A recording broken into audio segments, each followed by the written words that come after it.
been about a day since Shenhe release, and I finally got a chance to play her a lot and test her out, and I can finally answer if she's worth pulling or not. So this is not a guide video. Like the guide video, I'm not telling you guys how like the best way to build like Shenhe. So this is not like this is how you should build your Shenhe. This is just my thoughts on if Shenhe is worth pulling or not. So it's not a guide video. The guide video will come out a few days from now. Should. So if you don't know what Shenhe does, let me sum it up real quick. Shenhe is a buffing unit that applies buffs to your cryo damages of your cryo DPS. So what I mean by that is, if your character does some form of cryo damage, Shenhe will buff that damage a good amount actually, and it's very nice. But if you don't have any cryo units, then Shenhe won't buff any of that stuff as well. And she can do a little bit of sub DPS as well, so it's a very good unit. It's in my opinion probably one of the more fun units I had in a while. So in terms of gameplay, she is very smooth to play. What I mean by that is her gameplay feels fluid and it's not like awkward to play. Some characters like C0 Hu Tao, you gotta do this weird jump animation cancel, and sometimes that just feels really awkward and you can't really get consistent damage off. But with Shenhe, you can get consistent damage off and just feels good to play. So in terms of gameplay, I'll give her like a 10 out of 10. And the amount of damage that Shenhe can buff is actually very nice in my opinion.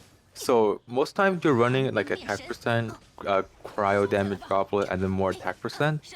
But if you don't have energy recharge, you switch out one of the attack percent for energy recharge.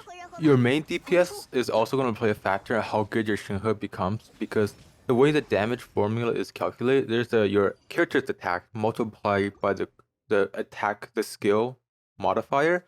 So you multiply that together and then you plus the flat attack, which is what Shenhe gives, and that's based off of Shenhe's total attack.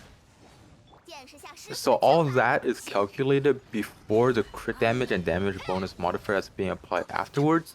So what it means is that if you have a bad crit rate or crit damage, it won't enhance that damage as much as it would if you had a really good crit rate and crit damage. So how much your Shenhe, how good she is also going to depend a little bit on how good your main DPS is built as well.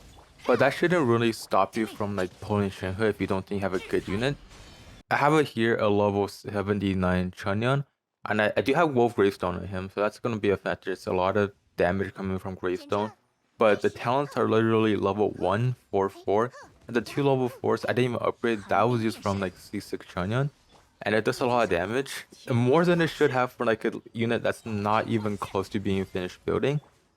So yeah, like Shenhe can buff a lot of damage, and let's just say that I can't really tell you how good Shenhe will be on newer characters, because like I said again, it's gonna depend on how well your characters are built. So I can't really tell you like, oh yeah, if Shenhe works great for me, it might not be super good for you if you have a really bad character build. So I can't really tell you like if her damage will be as good as for your characters as for me, because for me it's really good. For you it might be a little bit worse because you have like maybe worse artifacts than what I have. Or if you have better artifacts, you'll find the damage boost is way better on your character than mine. So it's all gonna depend on how well your characters are built. So I saw a lot of people being like, oh, I don't really want to pull Shenhe because I don't have a good 5-star cryo unit and I don't want to pull them. I want to pull for Ganyu and then, you know, get Shenhe on the reruns. I'm like, that's fine if you want to do that. But if your only reason for not wanting to pull Shenhe is because you don't have a 5-star cryo unit, that shouldn't really stop you. If you have like Chunyan, Rosaria, just really any of the cryo units that can do a little bit of damage is perfectly fine. It's really good actually. So I have all the cryo units in the game, right? So I tested all the 5-star like Eula, Ayaka, and Ganyu. Those are the 3 cryo DPS units right now. So Eula was pretty fun to play with Eula and then throwing in like another cryo unit for even more buffs. That was really fun to play. Ayaka wasn't that great. Ayaka consumed the charges way too fast and the damage increase just wasn't worth it. Ganyu was probably like, it was better than Ayaka, but it was definitely worse than Eula. So with Ganyu, the freeze comp worked decently, but you're only really buffing like Ganyu at that point. And for me, that was the only team comp that actually felt decent. Melt Ganyu just did not work at all. With Melt Ganyu, you're missing a shield first though, because you gotta run Ganyu, Shenhe, and then some animal character, and then some pyro character where you're running 2 pyro characters, and you're missing that shield character like Zhongli or Diona, and just constantly dodging all the time, and you can't get your DPS through. So that wasn't really fun for me. It was frustrating as hell. Like the clip you saw in the beginning was a Melt Ganyu. And it was frustrating to get that clip because Primordial just kept attacking me. I just have to keep on dodging. I didn't have time to charge up my attacks, and that was very frustrating and very annoying to play. And the most fun, like the funnest team comp I played was Rosaria, and then Shenhe, Chunhyun, and this running animal character were Bennett, with Jean were Bennett, and that was probably the most fun team comp I played. Or the other one was replace the Chunhyun and like the animal character with Bennett and Shunning and do like a male comp. That was also very fun to play. So in my opinion, the 4-star characters were actually more fun to play than like Ganyu and like Ayaka.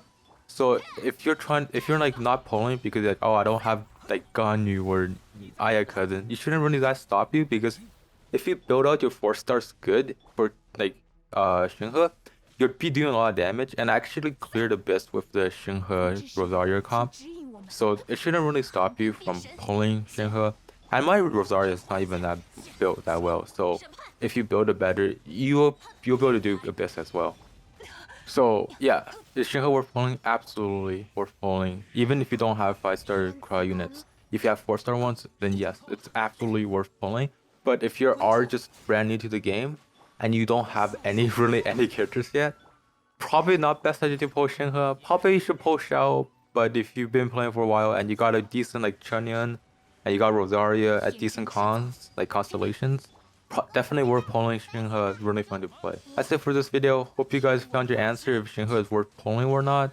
And if you do pull her, tell me how she is for you.